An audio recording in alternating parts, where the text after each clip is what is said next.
दुनिया भर से लाखों देखने और सुनने वालों को ज़ुक़वान विजन का सलाम। सदफ नईम की कंटेनर के नीचे आने की वजह से शहादत हो गई थी। कुछ लोग कह रहे थे कि सदफ नईम को गार्ड ने धक्का दिया है, कुछ लोग कह रहे थे कि वो उसने हैंडल पकड़ा था और उसका पाँव फिसल गया था जिसकी वजह से उनकी डेथ हुई है। उनके एक साथी कोलीग अली मुमताज़ साहब उनके साथ ही मौजूद थे। वो इस पूरे वाक़े की मंजरकशी करते हैं। वो जिस तरह से बयान करते हैं मैं आपके सामने रख देती हूँ कि वो क्या बताते हैं।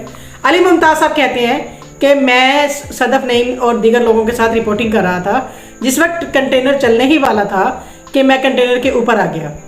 कंटेनर चल पड़ा लेकिन सदफ कंटेनर के ऊपर नहीं आ पाई और वो कंटेनर के साथ साथ चलने लगी।